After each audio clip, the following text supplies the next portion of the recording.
آج کا خیال جو میں آپ کے ساتھ بانٹنا چاہتی ہوں وہ کچھ اس طرح سے ہے۔ کیا آپ نے کبھی غور کیا ہے کہ یسوع مسیح جب کوہ کلوری پر صلیب پر مصلوب ہوا تو اس کے دونوں طرف ایک ایک ڈاکو تھا، لیکن ان دونوں ڈاکوؤں میں سے صرف ایک ہی کیوں خداوند یسوع مسیح کے ساتھ فردوس میں داخل ہوا؟ اور بائبل مقدس بڑی صفائی کے ساتھ ہمیں یہ بتا، دو آدمی کھیت میں کام کر رہے ہوں گے، ایک اٹھا لیا جائے گا اور دوسرا چھوڑ دیا جائے گا۔ دو عورتیں آٹا گوندھ رہی ہوں گی، ایک اٹھا لی جائے گی اور دوسری چھوڑ دی جائے گی۔ آخر کیوں؟ اور آج اسی تعلق سے میں آپ کے ساتھ بات کرنا چاہتی ہوں۔ اس کا تعلق فیورٹزم کے ساتھ نہیں ہے، بالکل بھی نہیں۔ اس کا تعلق ان اشخاص کے اپنی چوائس پہ ہے کہ انہوں نے اپنے اندر یہ فیصلہ کیا کہ ہمیں کس کے پیچھے جانا ہے، ہمیں کس کی پرستش کرنی ہے، ہمیں کس کو ماننا ہے، اور یہ ان کا اپنا ذاتی فیصلہ زندگی میں ہوگا۔ جو کوئی یہ فیصلہ اپنی زندگی میں کرے گا کہ وہ خداوند یسوع مسیح کو اپنا منجی، اپنا نجات دہندہ قبول کرے گا، وہی لوگ آسمان پر اٹھائے جائیں گے۔ مزے کی بات یہ ہے کہ خداوند یسوع مسیح خود وہاں پر صلیب پر ہے۔ اس ڈاکو کو نظر آ رہا ہے کہ خداوند یسوع مسیح اس کے ساتھ صلیب پہ ہے اور بہت جلد مر جانے کو ہے، لیکن اس نے روحانی آنکھوں کے ساتھ وہ دیکھ لیا جو دوسرے ڈاکو کو نظر نہیں آیا۔ اور آج اسی بات کی کمی ہے کہ ہماری یہ زمینی اور دنیاوی اور جسمانی آنکھیں تو دیکھتی ہیں، لیکن ہماری روحانی آنکھیں بصیرت سے خالی ہیں۔ وہ چیزیں جو ایک شخص کو نظر آتی ہیں وہ دوسروں کو نظر نہیں آتی۔ نوح نے اپنی روحانی آنکھوں کے ساتھ دیکھ لیا کہ خدا آنے والے وقت میں کیا کرنا چاہتا ہے، اور اس نے عین خدا کی مرضی کے مطابق وہ کشتی تیار کی، اور وہ اور اس کا سارا گھرانہ بچ گئے، سلامت رہے، اور باقی ساری کی ساری دنیا ختم ہو گئی۔ اس وقت بھی دنیا میں سب کچھ ہو رہا تھا، ناچ رنگ، عیش و عشرت، اور لوگوں کے وہم و گمان میں بھی نہیں تھا کہ ابھی چند دنوں کے بعد ہمارے ساتھ کیا ہونے والا ہے۔ اور یہی صورتحال آج بھی دنیا کی ہے۔ بالکل اس ڈاکو کی طرح سے بے خبر زندگی گزاری جا رہی ہے جس کے قریب ہی چند قدم کے فاصلے پہ ایک ڈاکو خداوند یسوع مسیح پر ایمان لا کر اس سے یہ درخواست کر رہا ہے کہ جب تو اپنی بادشاہی میں داخل ہو تو مجھے بھی یاد فرمانا۔ یہی سوال، یہی تقاضا اور یہی منت، یہ التجا دوسرا ڈاکو بھی کر سکتا تھا، لیکن یہ سب کچھ دیکھتے ہوئے بھی، یہ سب کچھ سنتے ہوئے بھی اس نے کسی طرح کا کوئی رد عمل کا اظہار نہیں کیا۔ ایک ڈاکو جو اس بات پر ایمان لایا کہ خداوند یسوع مسیح اپنی بادشاہی میں داخل ہوگا، اور اس کا یہ ایمان لانا ہی اس کے لیے نجات کا باعث بن گیا۔ اس کے ان پر ایمان لفظوں کی وجہ سے ہی فردوس کا در اس کے لیے کھل گیا۔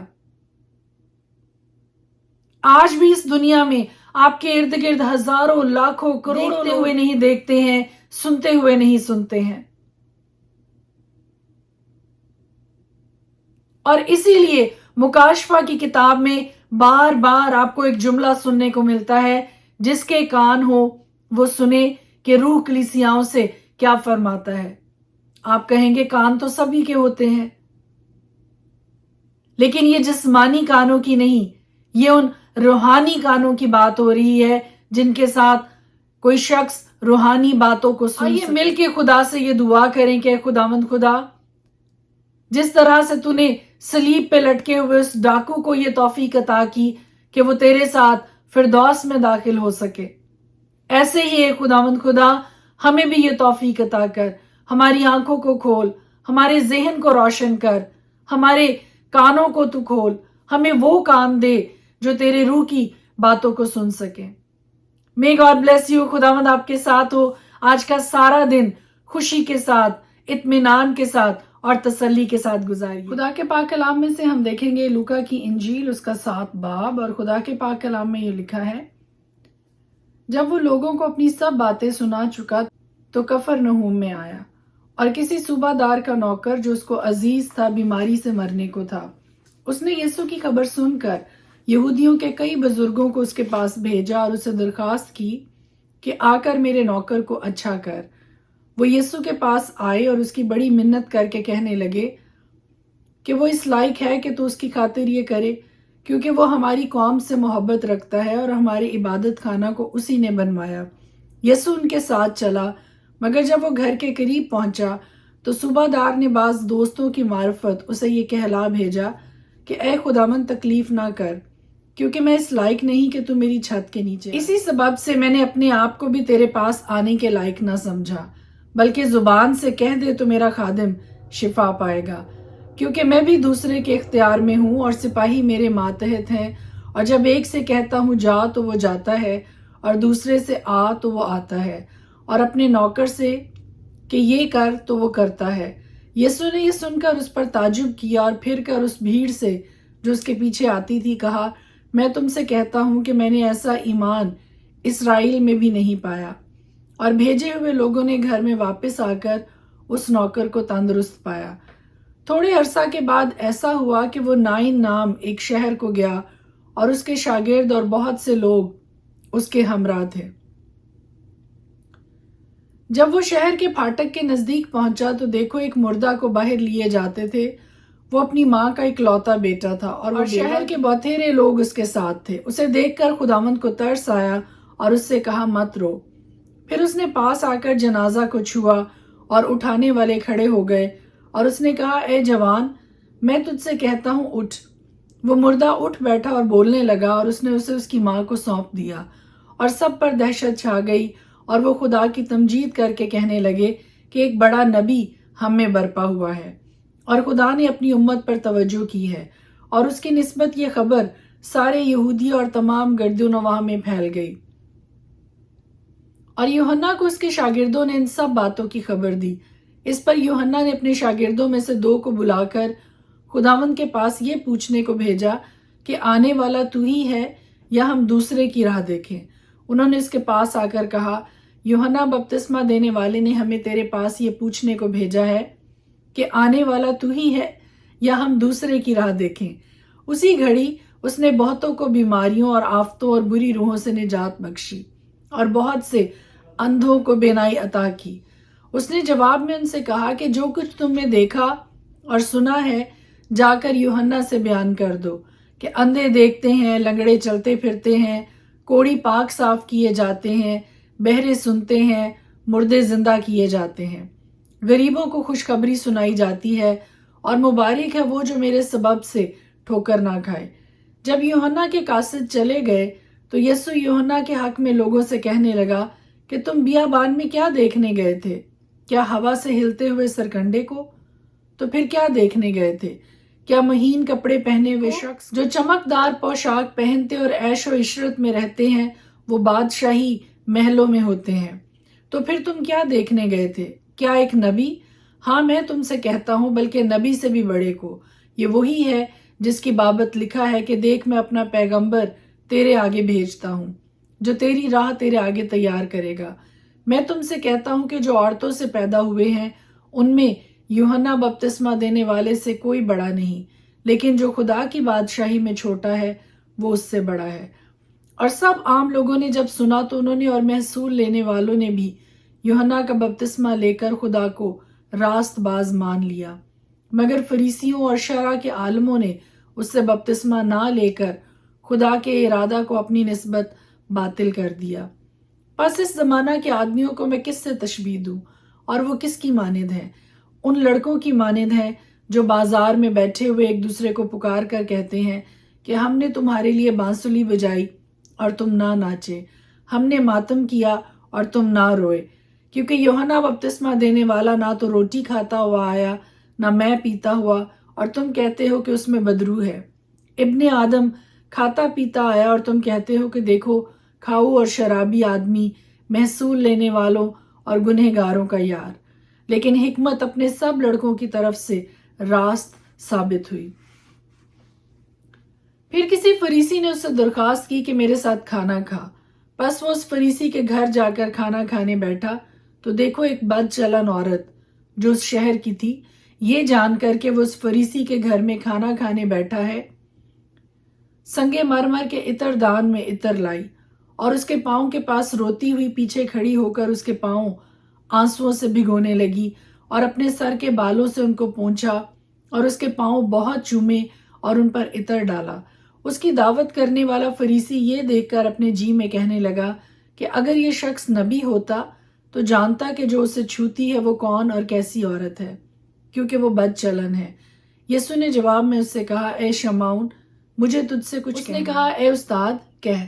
کسی ساہوکار کے 2 قرض دار تھے، ایک 500 دینار کا، دوسرا 50 کا۔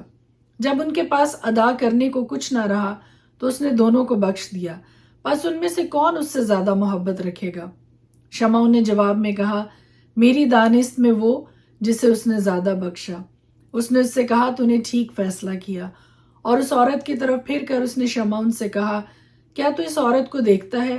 میں تیرے گھر میں آیا، تو نے میرے پاؤں دھونے کو پانی نہ دیا، مگر اس نے میرے پاؤں آنسوؤں سے بھگو دیے اور اپنے بالوں سے پونچھے۔ تو نے مجھ کو بوسہ نہ دیا، مگر اس نے جب سے میں آیا ہوں میرے پاؤں چومنا نہ چھوڑا۔ تو نے میرے سر میں تیل نہ ڈالا، مگر اس نے میرے پاؤں پر عطر ڈالا ہے۔ اسی لیے میں تجھ سے کہتا ہوں کہ اس کے گناہ جو بہت تھے معاف ہوئے، کیونکہ اس نے بہت محبت کی، مگر جس کے تھوڑے گناہ معاف ہوئے وہ تھوڑی محبت کرتا ہے۔ اور اس عورت سے کہا، تیرے گناہ معاف ہوئے۔ اس پر وہ جو اس کے ساتھ کھانا کھانے بیٹھے تھے اپنے جی میں کہنے لگے کہ یہ کون ہے جو گناہ بھی معاف کرتا ہے؟ مگر اس نے عورت سے کہا، تیرے ایمان نے تجھے بچا لیا ہے، سلامت چل۔ پرانے عہد نامہ میں سے ہم دیکھیں گے احبار کی کتاب، اس کا 11 باب۔ پھر خداوند نے موسیٰ اور ہارون سے کہا، تم بنی اسرائیل سے کہو کہ زمین کے سب حیوانات میں سے جن جانوروں کو تم کھا سکتے ہو، جانوروں میں جن کے پاؤں الگ اور چرے ہوئے ہیں اور وہ جگالی کرتے ہیں، تم ان کو کھاؤ۔ مگر جو جگالی کرتے ہیں یا جن کے پاؤں الگ ہیں، ان میں سے تم ان جانوروں کو نہ کھانا، یعنی اونٹ کو، کیونکہ وہ جگالی کرتا ہے پر اس کے پاؤں الگ نہیں، سو وہ تمہارے لیے ناپاک ہے، اور صافان کو، کیونکہ وہ جگالی کرتا ہے پر اس کے پاؤں الگ نہیں، وہ بھی تمہارے لیے ناپاک ہے۔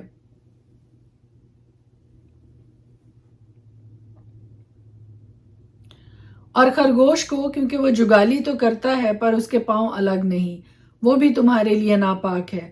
اور سور کو، کیونکہ اس کے پاؤں الگ اور چرے ہوئے ہیں پر وہ جگالی نہیں کرتا، وہ بھی تمہارے لیے ناپاک ہے۔ تم ان کا گوشت نہ کھانا اور ان کی لاشوں کو نہ چھونا، وہ تمہارے لیے ناپاک ہیں۔ جو جانور پانی میں رہتے ہیں ان میں سے تم ان کو کھانا، یعنی سمندروں اور دریاؤں وغیرہ کے جانوروں میں جن کے پر اور چھلکے ہوں تم انہیں کھاؤ۔ لیکن وہ سب جاندار جو پانی میں یعنی سمندروں اور دریاؤں وغیرہ میں چلتے پھرتے اور رہتے ہیں لیکن ان کے پر اور چھلکے نہیں ہوتے، وہ تمہارے لیے مکروہ ہیں، اور وہ تمہارے لیے مکروہ ہی رہیں۔ تم ان کا گوشت نہ کھانا اور ان کی لاشوں سے کراہیت کرنا۔ پانی کے جس کسی جاندار کے نہ پر ہوں اور نہ چھلکے، وہ تمہارے لیے مکروہ ہیں۔ اور پرندوں میں جو مکروہ ہونے کے سبب سے کبھی کھائے نہ جائیں اور جن سے تمہیں کراہیت کرنا ہے، سو یہ ہیں: عقاب اور استخوان خار اور لگڑ اور چیل اور ہر قسم کا باز اور ہر قسم کے کوے اور شتر مرغ اور چغد اور کوکل اور ہر قسم کے شاہین اور بوم اور ہڑگیلا اور الو اور کاز اور حواسل اور گدھ اور لک اور سب قسم کے بگلے اور ہدہد اور چمگادڑ اور سب پردار رینگنے والے جاندار جتنے 4 پاؤں کے بل چلتے ہیں، وہ تمہارے لیے مکروہ ہیں۔ مگر پردار رینگنے والے جانداروں میں سے جو 4 پاؤں کے بل چلتے ہیں، تم ان جانداروں کو کھا سکتے ہو جن کے زمین کے اوپر کودنے پھاندنے کو پاؤں کے اوپر ٹانگیں ہوتی ہیں، وہ جنہیں تم کھا سکتے ہو یہ ہیں: ہر قسم کی ٹڈی اور ہر قسم کا سلام اور ہر قسم کا جھینگر اور ہر قسم کا ٹڈا۔ پر سب پردار رینگنے والے جاندار جن کے 4 پاؤں ہیں، وہ تمہارے لیے مکروہ ہیں۔ اور ان سے تم ناپاک ٹھہرو گے۔ جو کوئی ان میں سے کسی کی لاش کو چھوئے وہ شام تک ناپاک رہے گا، اور جو کوئی ان کی لاش میں سے کچھ بھی اٹھائے وہ اپنے کپڑے دھو ڈالے اور وہ شام تک ناپاک رہے گا۔ اور سب چار پائے جن کے پاؤں الگ ہیں پر وہ چرے ہوئے نہیں اور نہ وہ جگالی کرتے ہیں، وہ تمہارے لیے ناپاک ہیں۔ جو کوئی ان کو چھوئے وہ ناپاک ٹھہرے گا۔